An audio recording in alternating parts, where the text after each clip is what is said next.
حضرات علماء کرام و معزز سامعین کرام، ہم اور آپ اللہ کے مقدس گھر کے اندر اس کے نام کے اوپر، اس کے حبیب کے نام کے اوپر، اس کے مقبول بندوں کے نام کے اوپر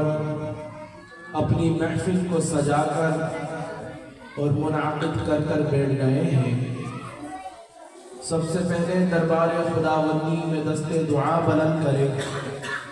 کہ اللہ جل شانہ و عم نوالہ ہماری نیتوں کو درستگی عطا فرمائے اور اعلیٰ درجے کی کامیابی پروردگار عالم ہم سب کو دین و دنیا کے اندر مرحمت فرمائے۔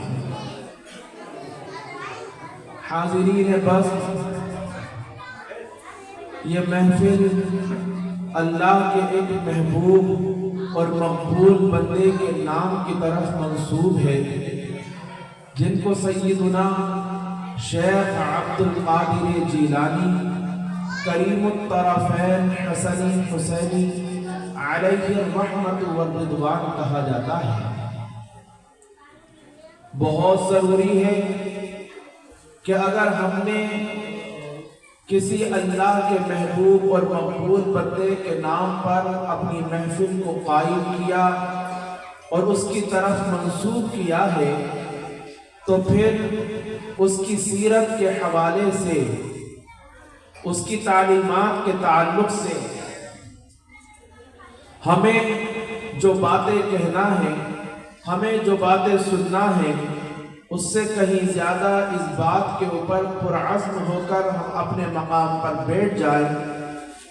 کہ ہمیں ان باتوں کے اوپر حتی الوسع حتی المقدور عمل کرنے کی کوشش بھی کرنا ہے۔ اگر بہت ساری باتیں کہنے والا کہتا رہے اور سننے والے سنتے رہیں لیکن اس کے اوپر عمل نہ ہو سکے، تو یقیناً اتنا ثواب فقط مل جائے گا کہ ہم نے اللہ، اس کے رسول کا، اس کے مقبول بندوں کا ذکر کر لیا، لیکن جو اس محفل کا تقاضا ہے، اس محفل کے تقاضے کو ہم پورا نہ کر سکیں گے۔ اس وجہ سے پہلے سے یہ ارادہ کر لے، عزم کر لے کہ اللہ جل شانہ و عم نوالہ ہمیں اس محفل کے حوالے اور اس کی برکت سے جو کچھ بھی نصیحت مرحمت فرمائے گا، انشاءاللہ اس کو عملی جامہ پہنانے کی ہم سب کوشش کریں گے۔ حضرات سامعین کرام، مقبول ترین شخصیت ہے حضرت سیدنا غوث اعظم رحمت اللہ علیہ۔ چاہے وہ علم شریعت ہو، چاہے وہ علم طریقت ہو، جو ان کو نہیں جانتا ہے وہ تو تنقید کر سکتا ہے، انگلی اٹھا سکتا ہے، لیکن جس نے بھی علمی میدان کے اندر ان کو کہیں نہ کہیں کچھ نہ کچھ پڑھا ہوگا، وہ اس نتیجے کے اوپر خود بخود پہنچ جائے گا، بداہتاً پہنچ جائے گا کہ بلا شبہ وہ اپنے میدان کے بڑے ماہر آدمی تھے۔ اپنے زمانے کے اندر فقط وہ صوفیوں کے سردار نہیں تھے، بلکہ ان کو اللہ تبارک و تعالی نے یہ شان بھی عطا فرمائی تھی کہ ان کے برابر کسی کو اللہ تعالیٰ نے علم شریعت بھی عطا نہیں فرمایا تھا۔ اور یہ بات فقط ہمارے دعوے نہیں ہیں، اگر آپ ان کے حالات اور ان کے واقعات کو خود اپنے مطالعے کے اندر لے کر آئیں تو آپ کو معلوم ہوگا کہ بڑے بڑے جید علماء ان کے زمانے کے اندر ان کے علم کا لوہا مانا کرتے تھے اور یہ جانتے تھے اور مانتے تھے کہ سیدنا شیخ عبد القادر جیلانی کی برابر اللہ تعالیٰ نے ان کے زمانے کے اندر علم شریعت سے کسی کو بھی نہیں نوازا۔ لیکن آپ کے سامنے نہ ان کے علم شریعت کو بیان کرنا مقصود ہے اور علم طریقت کو بیان کرنا یوں مقصود نہیں ہے، کیونکہ وہ میرا میدان ہی نہیں ہے۔ میں تو آپ کے سامنے اس حوالے سے بیان کرنے کے لیے حاضر ہوا ہوں کہ سیدنا غوث پاک رحمت اللہ علیہ اللہ کے بڑے مقبول